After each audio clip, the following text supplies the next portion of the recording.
얼마 전에 청취자께서 보내주신 헤르만 헤세의 데미안 분석 자료.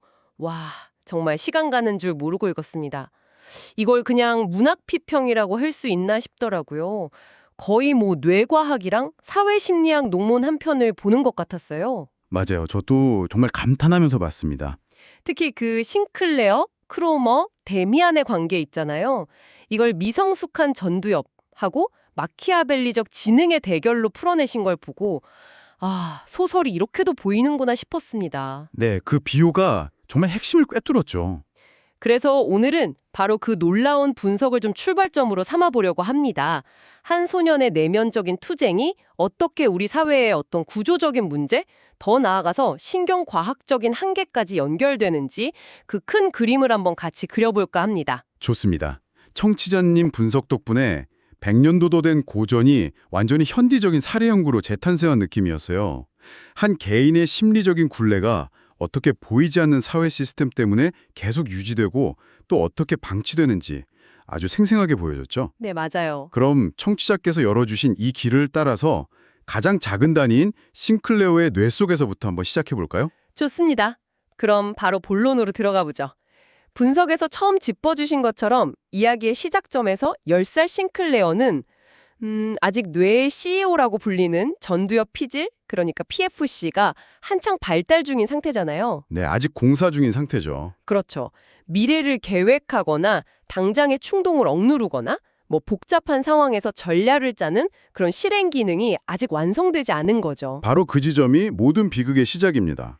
프란츠 크로머는 마치 포식자가 먹잇감의 약점을 본능적으로 알아채는 것처럼 싱클레어의 이 생물학적인 취약점을 정확하게 파고들어요. 아, 싱클레어의 세계를 아주 극단적으로 좆들어버리는 겁니다. 이제 싱클레어한테 중요한 건 이 관계를 어떻게 끝낼까 이게 아니에요. 그게 아니라 오늘 당장 크로머의 협박을 어떻게 피할 것인가 이거 하나만 남게 되는 거죠. 그러니까 매일 돈을 갖다 바치고 거짓말을 하는 그런 단기적인 해결책이 결국엔 울가미를 더 단단하게 조이는 그런 악순환을 만든다는 거군요. 맞습니다. 그게 바로 인지적 함정에 빠지는 과정이죠. 생존 모드에 딱 돌입한 뇌는 장기적인 관점을 그냥 상실해버려요.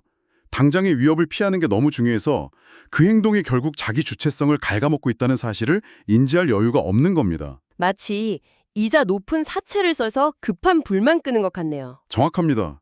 문제는 계속 커지는데 시야는 점점 더 좁아지는 거죠. 바로 여기서 데미안이라는 존재가 등장하는 방식이 정말 흥미로웠습니다.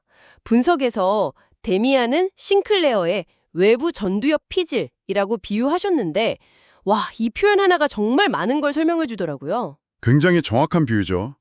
데미안은 싱클레어가 스스로 하지 못하는 그 모든 실행 기능을 대신 수행해줍니다. 대신해 준다. 네, 감정의 소용돌이에서 한 발짝 떨어져서 상황을 객관적으로 보게 만들고 또 크로머가 심어놓은 공포가 사실은 허상일 수 있다는 새로운 관점을 주죠. 말 그대로 대리 CEO네요. 그렇죠. 싱클레어의 내적인 구조가 스스로 힘을 가질 때까지 일종의 버팀목, 외부 조절자가 되어주는 겁니다. 근데 그 대리 전두엽이라는 표현이 되게 흥미로운데 한편으로는 조금 위험하게 들리기도 해요. 만약에 그 외부 조절자가 데미안이 아니라 또 다른 크로모였다면 그럼 싱클레어는 더 심각한 지배에 놓이는 거 아닐까요? 와, 정말 중요한 지적입니다. 실제로 청소년기에 어떤 외부 전두엽을 만나느냐에 따라서 인생의 경로가 완전히 달라질 수 있어요. 긍정적인 멘토는 성장을 촉진하지만 교묘한 착지자는 그 미성숙한 판단력을 이용해서 더 깊은 의존의 고리를 만들죠. 그루밍 범죄 같은 것들이요? 맞습니다. 가스라이팅이나 그루밍 범죄의 가해자들이 바로 그런 악의적인 외부 전두엽 역할을 하는 겁니다. 결국 데미안이 싱클레어를 구원할 수 있었던 건 단순히 더 똑똑하고 힘이 세서가 아니에요. 그럼 뭐죠? 싱클레어의 자율성과 성장을 목표로 하는 그 선한 의도를 가졌기 때문이죠. 지원의 질이 핵심인 겁니다. 그렇군요. 결국 싱클레어는 혼자서는 절대 빠져나올 수 없는 뇌과학적, 심리학적 덫에 걸렸던 거네요. 근데 이게 단순히 뇌 발달 문제만은 아니잖아요. 그 관계가 지속되면서 싱클레어의 심리 재체가 변하는 과정. 여기서 마틴 셀리그먼의 학습된 무기력 개념을 가져온 게 정말 탁월한 연결고리 같아요. 네, 그 상자 속의 개 실험 말이죠. 맞아요. 피할 수 없는 전기 충격에 계속 노출된 개들이 나중에는 문이 열려 있어도 탈출 시도조차 안 한다는 그 유명한 실험이요. 통제 불가능한 고통이 반복되면 생명체는 어떤 노력을 해도 소용없다는 걸 학습하게 됩니다. 학습한다고요? 네, 저항을 포기하고 무기력에 순응하는 게 에너지를 아끼는 유일한 생존 전략이 되어버리는 거죠. 와, 저는 지금까지 그런 상황에 처한 아이들이 왜 주변에 도움을 요청하지 않을까 이게 좀 의아했거든요. 근데 그게 단순히 용기가 없거나 의지가 약해서가 아니었군요. 뇌 자체가 생존 모드로 바뀌어서 다른 선택지를 생각할 수조차 없게 되는 거라니. 이건 의지의 문제가 전혀 아니네요. 맞습니다. 좀 더 깊이 들어가면 지속적인 공포와 스트레스는 뇌의 경보 시스템인 편도체를 과활성화시켜요. 편도체요? 네. 이렇게 되면 이성적인 판단을 담당하는 전두엽 피질의 기능은 현저히 억제되죠. 내가 왜 이 지경이 됐을까? 이걸 근본적으로 어떻게 해결하지? 이런 고차원적인 질문을 던질 인지적 자원이 아예 남아있질 않게 돼요. 아... 뇌의 모든 에너지가 오직 오늘 하루 어떻게 살아남지 여기에만 집중되는 겁니다. 생각할 에너지도 안전하다고 느낄 공간도 없는 상태군요. 자, 그럼 이제 시야를 좀 더 넓혀보죠. 미성숙한 뇌를 가진 소년과 그를 이용하는 포식자, 이 둘만의 문제로 보기는 어려울 것 같아요. 싱클레어의 부모님, 학교, 주변 어른들은 다 뭘 하고 있었을까요? 바로 그 지점에서 문제가 개인의 차원을 넘어서 사회 구조의 영역으로 확장됩니다. 네. 분석에서도 정확히 짚어주셨듯이 이런 문제는 기본적으로 보이지 않는 문제라는 특성을 가져요. 피해 아동은 극심한 수치심, 보복에 대한 두려움, 그리고 심지어 이거 다 내 잘못이야 라는 내면화된 죄책감 때문에 필사적으로 상황을 숨기죠. 반면에 크로머 같은 가해자는 제도의 감시망이 어디까지인지 정확히 알고 그 가장자리에서 교묘하게 움직입니다. 그런데 더 절망적인 건 어렵게 문제가 드러나서 시스템이 개입하려고 해도 또 다른 비극이 생길 수 있다는 개입의 역설이었습니다. 선한 의도가 오히려 상황을 악화시킬 수 있다는 점이 참 현실의 복잡상을 보여주는 것 같아요. 그렇습니다. 한번 예를 들어볼까요? 한 선생님이 아이의 문제를 발견하고 학교에 보고했다고 쳐요. 네. 그럼 그 아이는 상담실에 불려가고 부모님께 연락이 가겠죠. 의도는 아이를 구출하는 것이지만 그 과정에서 아이에게는 문제야 또는 피해자라는 공식적인 낙인이 찍히게 됩니다. 낙인이요? 네.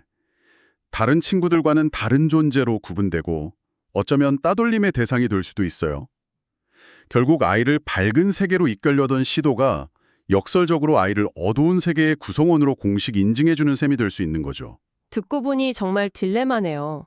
돕기 위해 손을 내미는 행위 자체가 아이를 더 깊은 고립으로 밀어넣을 수 있다니. 이런 구조적 문제에 더해서 아예 우리네 자체가 이런 고통에 공감하기를 꺼린다는 신경과학적 근거도 있었죠. 네덜란드 레이던 대학의 연구 결과는 정말 충격적이었습니다. 네, 그 연구는 우리 안에 좀 불편한 진실을 보여주죠. 연구진이 사람들에게 노숙인처럼 사회적으로 소외된 사람들의 사진을 보여주면서 뇌를 스캔했더니 다른 사람의 마음이나 감정을 이해할 때 활성화되는 뇌 영역이 있거든요. 네, 내측 전전두피질, MPFC요? 맞습니다. 그 MPFC의 활동이 현저히 감소한 거예요. 와, 그게 무슨 뜻이죠? 이건 정말 서늘한 결과인데요. 우리가 그들을 동등한 인격 차라기보다는 감정이 없는 사물 혹은 피해야 할 위협으로 인식하는 경향이 있다는 뜻입니다. 솔직히 저도 길에서 어려운 분을 봤을 때 돕고 싶다는 마음보다 어떻게 해야 할지 모르겠다는 당혹감이나 불편함 때문에 그냥 눈을 돌려버린 경험이 있거든요. 이 연구를 보니까 그때 제 뇌에서도 비슷한 일이 일어났을까 싶어서 좀 섬뜩해지네요. 아마 우리 대부분이 비슷한 경험이 있을 겁니다. 이건 일종의 방어적 경계 유지 심리라고 볼 수 있어요. 방어적 경계 유지요? 네. 밝은 세계에 속한 우리는 어두운 세계의 고통이 존재한다는 사실을 머리로는 알지만 그 고통이 깊이 공감하는 건 의식적이든 무의식적이든 피하려 합니다. 왜죠? 왜냐하면 그 심리적 거리를 유지하는 게 나의 안전감과 도덕적 평온함을 지켜주는 방어막이 되기 때문이죠. 저건 나와 상관없는 특별한 사례일 뿐이야 라고 선을 긋는 겁니다. 아, 이것이 바로 분석에서 지적하신 인지적 성찰, 그러니까 머리로 하는 것과 공감적 성찰, 마음으로 느끼는 것 사이의 거대한 격차입니다. 개인의 뇌, 사회 시스템의 역설, 그리고 우리 모두의 뇌에 내재된 공감의 한계까지 정말 겹겹이 쌓인 장벽이네요. 그리고 이 모든 문제의 해결을 가로막는 마지막 관문으로 아주 냉정한 정치적 현실을 짚어주셨습니다. 낮은 정치적 투자 수익률이라는 표현이 핵심이었죠. 네, 가장 냉정하고 현실적인 장벽일 겁니다. 한번 생각해 보세요.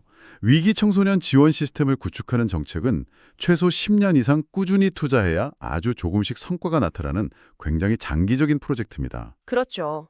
그런데 4, 5년 임기의 정치인 입장에서 보면 어떨까요? 당장 눈에 보이지도 않고 생색내기도 어렵고 선거에 별 도움이 되지 않죠. 그 예산으로 다리를 놓거나 신도시를 만드는 게 훨씬 더 가시적인 성과로 보이니까요. 바로 그겁니다. 결국 투표권도 없고 스스로 목소리를 낼 힘도 없는 사회적 약자들은 정책의 우선순위에서 계속 밀려날 수밖에 없는 구조군요. 그렇습니다. 그래서 구조적 개혁은 언제나 구호로만 남고 실제 현장에서 촘촘하게 작동하는 시스템으로 이어지기는 어려운 그런 구조적 방치 상태가 지속되는 겁니다. 모두가 문제라고 말은 하지만 누구도 자신의 정치적 자원을 투입해서 적극적으로 해결하려 하지 않는 공유지의 비극과도 같아요. 누군가는 하겠지 하지만 결국 아무도 안 나서는 거군요. 네, 이걸 정치의 사각지대라고 부를 수도 있겠습니다.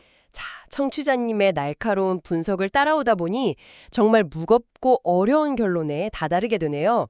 싱클레어처럼 강압적인 심리적 고리에 갇힌 개인은 데미안 같은 외부에 적극적이고 선한 인지적 지원 없이는 스스로 빠져나오기가 거의 불가능하다는 것. 네, 그리고 그 필수적인 외부 지원, 즉 사회적 개입은 우리가 방금 이야기한 공감의 격차, 시스템의 역설, 그리고 정치적 무관심이라는 거대한 벽들에 가로막혀 있습니다. 해세 소설 데미안은 한 개인의 영웅적인 구원 서사를 통해서 우리에게 희망을 보여줬지만 네. 21세기의 현실은 수많은 싱클레어들을 외면하는 집단적 방치에 더 가까운 것 같습니다. 그렇다면 청취자님의 분석이 우리에게 던지는 마지막 질문이 훨씬 더 무겁게 다가옵니다. 이건 정말 우리 모두가 한번 깊이 생각해 봐야 할 질문인 것 같아요. 어쩌면 밝은 세계는 자신들의 평온함과 도덕적 자아상을 깨트리고 싶지 않아서 바로 그 세계의 가장자리에서 어두운 세계가 조용히 눈에 띄지 않게 존재하는 것을 암묵적으로 용인하고 있는 것은 아닐까요?